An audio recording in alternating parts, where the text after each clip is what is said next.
దేవుని గ్రంథం ఓపెన్ చేసి కీర్తనల గ్రంథము, ఓకేనా, కీర్తనల గ్రంథము 122వ అధ్యాయము 6వ వాక్యం నుంచి 9వ వాక్యం దాకా చదువుకుందాం. 122వ కీర్తనల గ్రంథము 6వ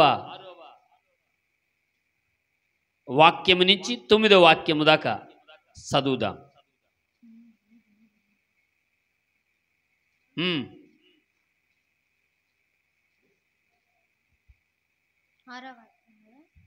యెరూషలేము యొక్క క్షేమము కొరకు ప్రార్థించుడి. యెరూషలేము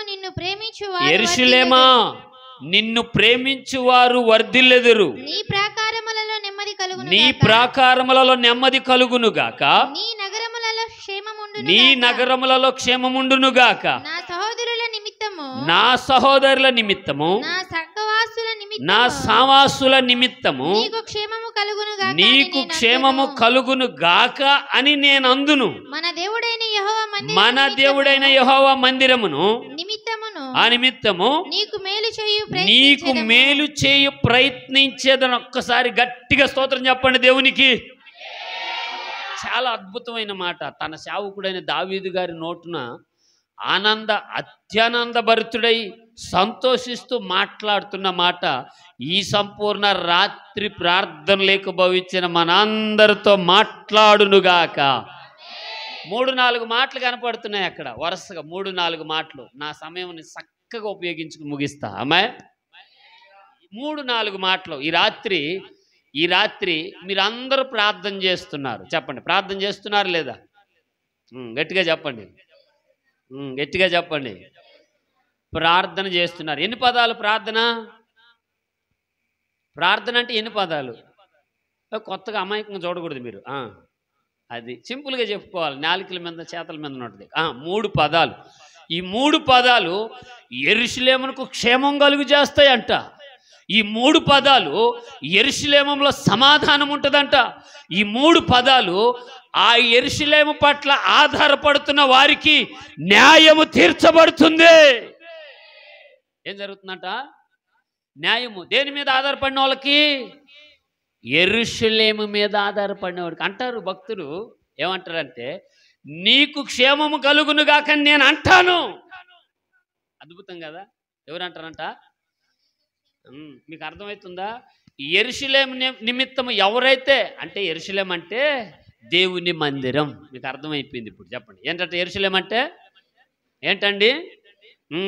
యెరూషలేము కోసం ప్రార్థన చేసే వాళ్ళందరికీ ఏముంటుందంట? చెప్పాలి గట్టిగా, ఏముంటుందంట? ఒకరోజే ప్రార్థన చేయకూడదు. ఇక ఒకరోజే చేయకూడదు.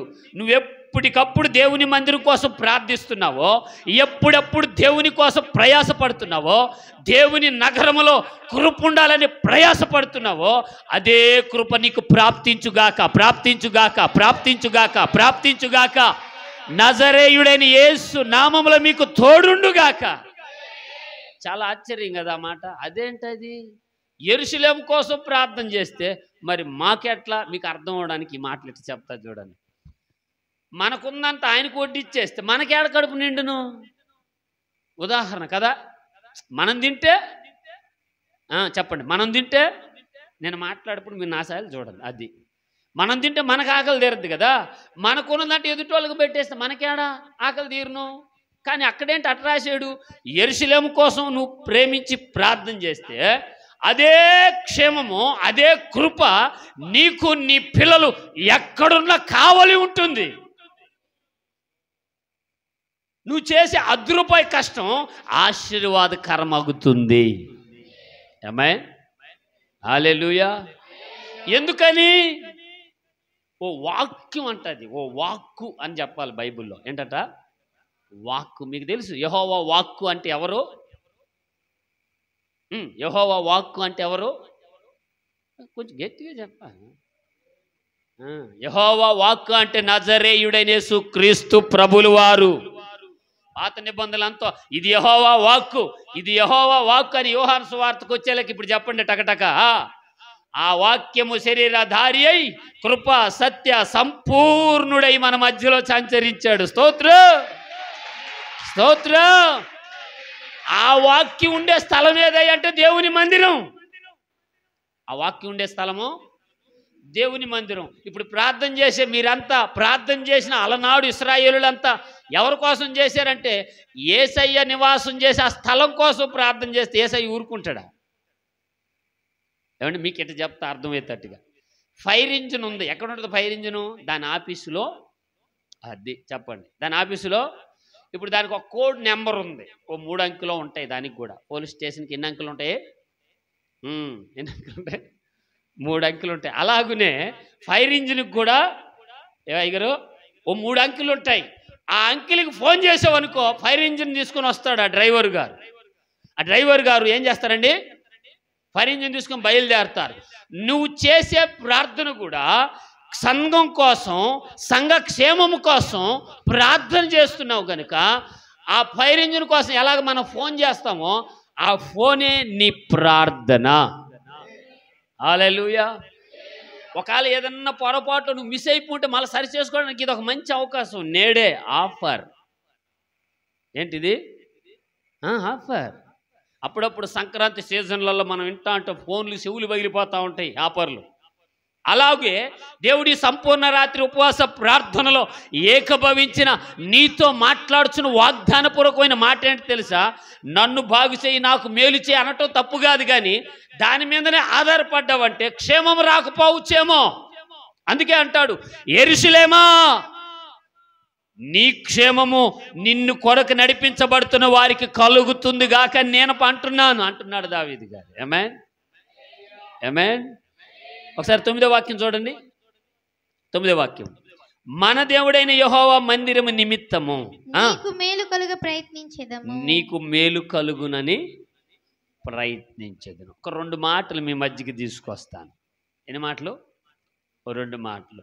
ఈ క్షేమము ఎవరి దగ్గరుంటే వారికి ఎలాంటి మేలులు జరుగుతాయి ఏంటట? అదేంది, నేను కూడా చెవు ఉంచి అనేసినట్టుగా చెప్పకూడదు మీరు.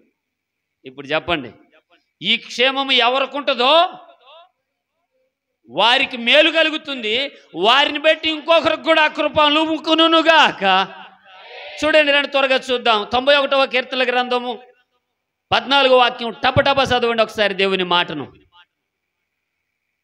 పక్కనే ఉంటుంది చూడండి చక్కగా. అతడు నన్ను ప్రేమించుచున్నాడు గనుక. గమనించాలి. అతడు నన్ను ప్రేమించుచున్నాడు గనుక అతనిని తప్పించెదను. అతనిని తప్పిస్తా. అతడు నా నామము నేను ఎరిగినవాడు గనుక. అతడు నా నామాన్ని ఎరిగినాడు గనుక నేను అతన్ని గణపరిచెదను. నేను అతన్ని గణపరుస్తా. అతడు నాకు మొర్ర పెట్టగా. సూపర్ మాట కదా. అతడు నాకు మొర్ర పెట్టగా నేను అతనికి ఉత్తరం ఇచ్చెదను. నేను తక్షణమే అతనికి ఉత్తరం ఇస్తా. శ్రమలో నేను అతనికి తోడయ్యిందును. చూడండి, ఇరుకు, ఇబ్బందులు, కరువులు, కన్నీళ్లలో, రోదన శోధనలలో, శ్రమలలో నేను అతనికి తోడుంటా. అతడిని విడిపించి అతన్ని గొప్ప చేసేదను. తోడుండటం మాత్రమే కాదు, అతడిని విడిపించి గొప్ప చేస్తా. దీర్ఘాయువు చేత అతన్ని తృప్తిపరిచెదను. హల్లెలూయా. చదువు. నా రక్షణ అతనికి చూపించెదను. నా రక్షణ అతనికి చూపించెదను. ఏమండి, చాలా చక్కనైన మాట. దేవునికి మహిమ కలుగును గాక. నా వైపు చూస్తే వినండి ప్రియ దేవుని సంగమా. మందిరం కోసం ప్రార్థన చేస్తే మాకు వచ్చే ప్రయోజనం ఏమిటి అనుకోకూడదు. నేను చక్కగా దేవుడు తన సేవకు నోటి నుంచి మందిరంలో నుంచి ప్రార్థన చేస్తుండగానే పారిపోయిన వాళ్ళు మళ్ళీ తిరిగి వచ్చారట. సభలు కొడుతూ దేవునికి స్తోత్రం చెప్పు గట్టిగా. హల్లెలూయా. ఒకవేళ నిన్ను ఎవరైతే ఏలన చేస్తున్నారో, ఎవరైతే బలహీనంగా మాట్లాడుతున్నారో, దేవుని కోసం ప్రార్థన చేయాలి. దేవుని మందిరం కోసం నువ్వు ప్రార్థన చేయి, వాళ్ళే దేవుడు నడిపించుకొస్తాడంట. అద్భుతంగా మాట్లాడాడు. ఆమేన్. ఇక్కడ అంటాడు, యెరూషలేము కోసం ప్రార్థన చేస్తే మాకు ఎలా క్షేమం కలగదు. ఒకవేళ సందేహం నీకు వచ్చింది అనుకోండి, చక్కగా వాక్యం రాయబడుతుంది, అతడు నన్ను ప్రేమించుచున్నాడు. చెప్పాలి. ఎవరిని ప్రేమిస్తున్నాడంట? దేవునిని. మీరు ప్రేమిస్తున్నారా? యేసయ్యని ప్రేమిస్తున్నారా? గట్టిగా చెప్పండి. ప్రేమిస్తున్నారా? సరే, పక్కన సాయలు చూడు.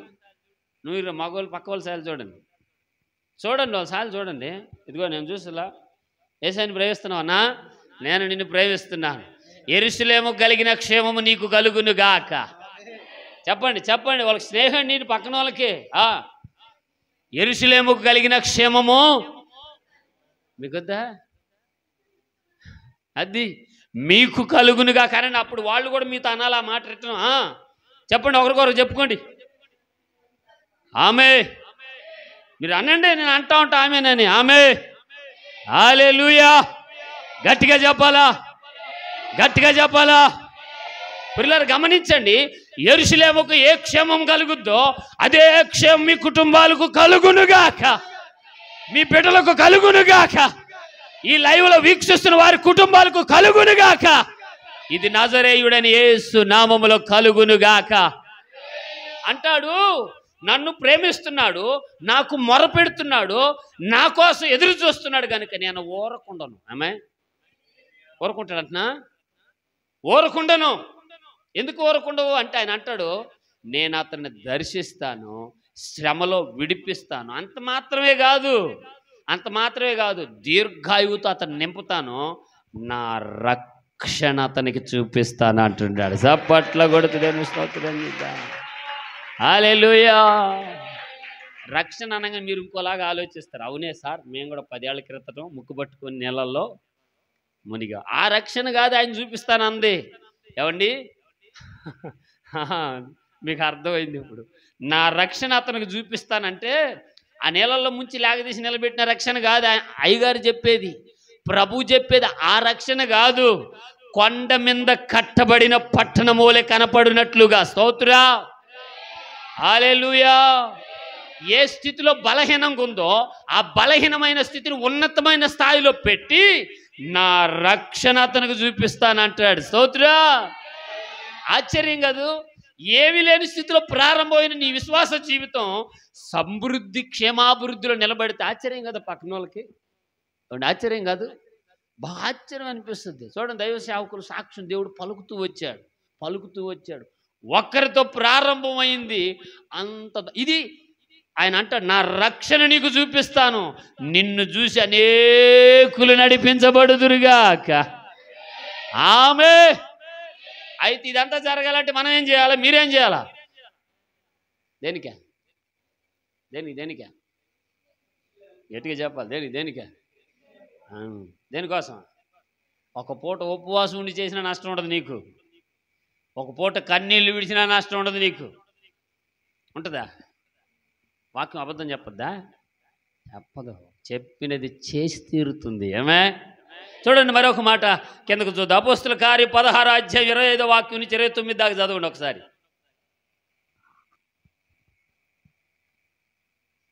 అపోస్తుల కార్యము 16వ అధ్యాయము 25 నుంచి 29 దాకా.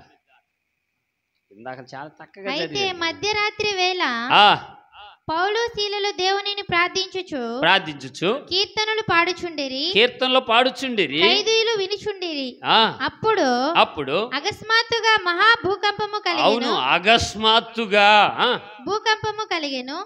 చెరసాల పునాదులు అదిరెను. వెంటనే తలుపులన్నీ తెరుచుకొనెను. అందరూ బంద్ కట్లను ఊడిపోయినాయి. అందులో చెరసాలు నాయకులు మేలుకొని చెరసాలు తలుపులన్నీ తెరిచి ఉండుట చూసి వారు వెళ్ళిపోయారు ఏమనుకుంటున్నాడంట ఆయన. ఖైదీలు పారిపోయారు అనుకొని కత్తి దూసి తనను తాను చంపుకొని పోయాను.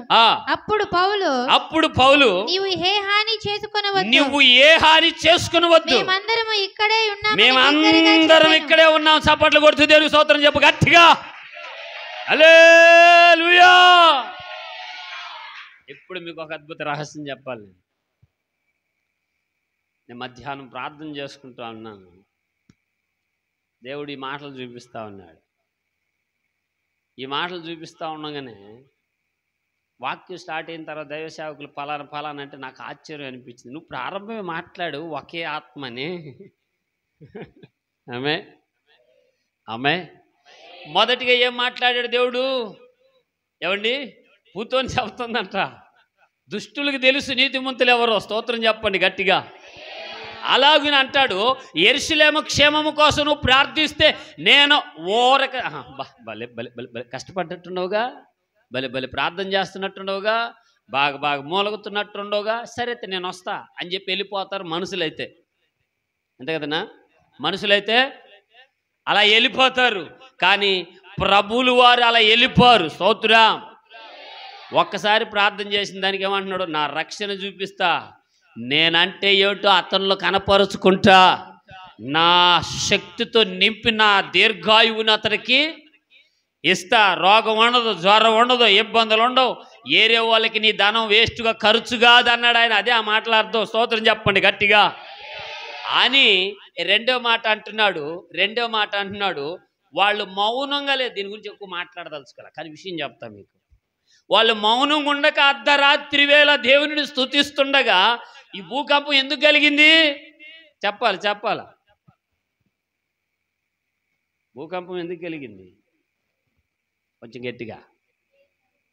పాటలు పాడారు, కొంచెం గట్టిగా. వాళ్ళు ప్రార్థన చేశారు, కీర్తనలు పాడారు. నిజమే, భూకంపం ఎందుకు కదిలిందంటే యెరూషలేము క్షేమము కోసం. ఆ పక్కన వాస్తవానికి వాళ్ళు ఏం ప్రార్థన చేయాలంటే, అయ్యా మా కట్లు తెగిపోవాలయ్యా, మా సంఖ్యలు నీటిపోవాలయ్యా, మమ్మల్ని ఎక్కడి నుంచి బయటకు తీసుకుపోయ్యా అన్నరా? పాటలు పాడేది ఎప్పుడు? బాధలోనా బాగున్నప్పుడా? ఇలా ఆల్రెడీ నలగొట్టబడ్డారు, చక్కగా మాట్లాడాడు కదా దేవుడు. వీళ్ళు ఎందుకు పాడుతున్నట్టు? వాళ్ళు ఒకే మాటే, ఈ రోజు ఒకళ్ళు చచ్చిపోయాం కానీ చచ్చిపోయినప్పుడు 4 పాటలు పాడి దేవుని స్తుతించాలి. ఆమె వాళ్ళు అలా స్తుతిస్తున్నారు. ఇక్కడ అంటాడు, నా రక్షణ. బ్రిల్లరా, నీ బలహీనత నిన్ను ఆందోళన పరిచి. చూడండి, ఆ చెరసాల నాయకుడు కత్తి దూసి పొడుచుకోబోతున్నాడు, యజమానికి సమాధానం చెప్పలేక. అయితే అంటాడు, నా రక్షణ నేను నీకు చూపిస్తాను. హల్లెలూయా. దేవదూతలు పోయి దూకిని అంట అక్కడ. ఆ దేవదూతలు దూకంగానే భూకంపం పుట్టింది. స్తోత్రం. హల్లెలూయా. దేవదూత ప్రాంతాన నడవటం మొదలుపెట్టాడు. ఎక్కడ ఎన్ని తీకి తలకని అన్నీ ఓపెన్ అయిపోయినాయి. మీరు నమ్మండి దేవుని మాట. అక్కడ ఏమని రాయబడి ఉంటుందంటే, తక్షణమే ఆ కుటుంబీకులు అందరూ మారు మనసు పొంది బాప్తీసం పొందారంట. ఆమె క్షేమం ఉంటుందంట. చెప్పండి, ఏముంటుంది? క్షేమం ఉంటుంది. ఆ పట్టణం కోసం ప్రార్థన చేస్తున్నావు కనుక నీకు క్షేమం ఉంటుంది. నీకు క్షేమం ఉండటమే కాదు, నీ కుటుంబంలో ఎవరెవరికి రక్షణ, మారు మనసు, బాప్తీసము లేదో ఆర్డర్ వస్తుంది. పొందునుగాక యేసు నామముల వారు. హల్లెలూయా. ఏదోను వలె దేవుడు నీ కుటుంబంలో చేయాలా? ఈ రాత్రి ఓ ఉన్నతమైన రాత్రిగా ప్రభు కృపను పొందుకోవాలా? ఒకవేళ దూరంగా ఉన్నావేమో, ఒకవేళ కృపకు పక్కన ఉన్నావేమో, ఇదిగో నీ నిమిత్తమై పుతోను సాతాను సాక్ష్యం పలకాలా? నీ నిమిత్తమై దురాత్మలు పారిపోవాలా? ఇది యెహోవా మాట. యెరూషలేముకు ప్రారువత్తాలు ఉన్నట్లుగా ఇది మొదలుకొని నా ప్రజల చుట్టూ నేను ఉంటానంటున్నా. ఇదిగో చెరసాల పునాదులు పౌలు శీలలు ప్రార్థన చేస్తుండగానే తన సేవకుడు నుంచి మాట్లాడాడు ఆయన. ఇదిగో మేలు జరుగుతుంది నీకన్నా. పునాదుల బంధకాలు వీడిపోయాయి. ఈ రాత్రి బంధకాలు తెగిపోతున్నాయి. శత్రు కోటలు పడగొట్టబడుతున్నాయి.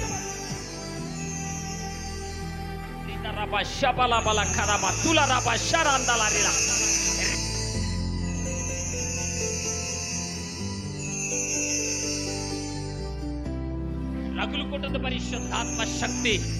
రగులుకుంటుంది, ఒక్కొక్కరిలో రగులుకుంటున్నాడు దేవాది సన్నిధి.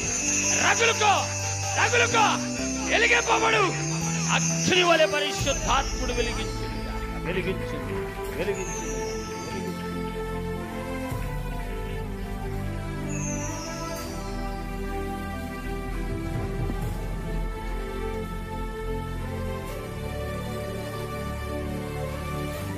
ఆహ్వానించు. శక్తిని వెంబడిస్తుంది. చెరసాల పునాదులు కదిలిన శక్తి. అదిగో మోషే ద్వారా రాయబడినట్టు నా కృప అతనికి చూపుతాను, దీర్ఘాయువునిస్తాను, నేనేంటో ఆయనకు చూపిస్తాను. క్షేమము కలుగుతుంది, యెరూషలేముకు క్షేమము కలుగుతుందని మాట్లాడాడు పరిశుద్ధాత్ముడు. Coming in this father, the coming in this in the name of Jesus. The release of the coming of the fire in the name of Jesus. ప్రతి హృదయాంతరంగములను బలపరుస్తున్నాడు. నీ అవిధేయతలు కొట్టివేయబడుతున్నాయి, నీ బలహీనతలు తుడిచివేయబడుతున్నాయి. నీ ఇంటి మీద ఏలుబడి చే దురాత్మ పిశాచపు కట్లు యేసు నామములో ఖండించబడునుగా. నీ కరువు కోరలు గద్దిస్తున్నాడు దేవుడు. నీ కన్నీటిని నాట్యముగా మార్చేస్తాడు. అదిగో అదిగో యెహోవా దూత నీ ముందుకు రాబోతున్నాడు.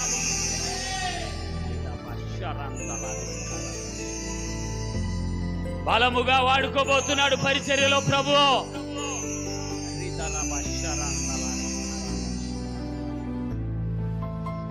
దైవ సేవకులు మీరు ప్రేమించి మీరు నిలబెట్టి ఆత్మతో నింపి జీవము కలిగిన మాటలు ప్రభా ఈ రాత్రి సంగముతో మాతో మీరు ముచ్చటించినందుకే నీకు స్తోత్రం.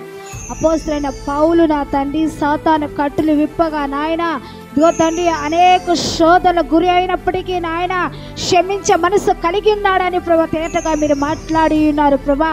అయ్యా ఇదిగో తండ్రి శిరసాల పునాదులు కదిలినట్లుగా నాయన ఇదిగో శిరసాల పాలకుల కుటుంబ రక్షణలేక తెచ్చినట్లుగా నాయన అట్టి ప్రార్థన జీవితం కలిగి ఉన్నట్లుగా నాయన ఇదిగో అతని విరోధులు ప్రేమించే మనసు అపోస్తలుడైన పౌలు కలిగినట్లుగా నాయన ఈ రాత్రి వర్తమాని మీద ప్రతి హృదయాలు తెరవబడినట్లుగా నా తండ్రి నాయన అట్టి కృప ధనిత వాక్యము ద్వారా మా అందరితో మీరు స్పందించినందుకు నీకు స్తోత్రం. అటు మనసు కలిగి మేము జీవించాలని నీ దాసుని నోటన జీవము కలిగిన మాటలు మీరు ఉంచినందుకు నీకు స్తోత్రము నాయన. అయ్యా వాళ్ళు ప్రార్థిస్తున్నప్పుడు అనేక హృదయములు కదినాయి. ఈ ఆల్నాటి సంపూర్ణ ఉపవాస ప్రార్థనలో ఈ గ్రామానికి రక్షణ కలగాలి నాయన, ఈ ప్రజలకు రక్షణ కలగాలి నాయన, ఈ శబ్దము వింటున్న ప్రతి వారికి రక్షణ కలగాలి నాయన. ఈ ప్రాంతం ఈ మారుమూల ప్రదేశం చుట్టుపక్కల గ్రామాలకి రక్షణ స్వార్థ అందించబడాలి పరిశుద్ధాత్మదేవ. ఈ ఆల్నైట్ ప్రార్థన ద్వారా అక్కడ సరసాల్లో ఉన్న వాళ్ళందరూ మారు మనసు పొందినట్లుగా నాయన నీకు స్తోత్రం. ఆశీర్వదించబడినట్టు ఈ గ్రామము నాన్న తండ్రి నాన్న మారు మనసులోకి మీరు తీసుకురమ్మని కూడా ప్రార్థిస్తున్నాం. రెండో వర్తమానం నిమిత్తం దాసును తేటగా సూటిగా మీరు మాట్లాడు. యెరూషలేము క్షేమము కొరకు ప్రార్థించిన వరకు మేలు కలుగును అన్నావు నాయన. ఈ రాత్రి ప్రార్థనలో ఉన్న ప్రతి వారి కుటుంబాలు ఆశీర్వదించబడాలి నాయన. అటు వారి పక్క ఇరువారి కుటుంబాలు కూడా దీవెనకరంగా ఉండడుకు నాయన నీకు స్తోత్రం. ఇది మొదలుకొని యెరూషలేము చుట్టూ ఉన్నట్లు నా ప్రజల చుట్టూ నేను ప్రోకారముగా ఉంది. అతను నన్ను ప్రేమిస్తున్నాడు కానీ నేను తప్పించుతున్నానని మాటలు ప్రభా ఎవరైతే దేవుని ప్రేమించి ఆరాధిస్తున్నారో అటు వారి కుటుంబాలకు రక్షణ సువార్త మీరు అందించమని కూడా ప్రార్థిస్తున్నాం. అటు కుటుంబాల ద్వారా అనేక ప్రజలు నా తండ్రి రక్షణలోకి మీరు నడిపించమని కూడా ప్రార్థిస్తున్నాం. శ్రేష్టమైన ఉపదేశముల ద్వారా ఈ సంపూర్ణ ఉపవాస ప్రార్థన మా అందరితో మీరు ముచ్చటించినందుకు నీకు స్తోత్రం చెల్లిస్తున్నాను ప్రభా. పౌలు శిలలో పొందినట్టు అయ్యా ఇదిగో తండ్రి నాన్న అట్టి మనసున మేము కూడా పొందుటకు సహాయం దయచేయండి. యెరూషలేము కొరకు ప్రార్థించినప్పుడు మాకు మీరు క్షేమము కలుగ చేస్తాను అన్నారు. అట్టి దీవెనలు ఈ ఉపవాస ప్రార్థనలు ఏకీభవించిన ప్రతి వారికి మీరు ఆశీర్వాదకరంగా ఉంచమని యేసుక్రీస్తు నామములో ప్రార్థిస్తున్నాను పరమ తండ్రి. హల్లెలూయా.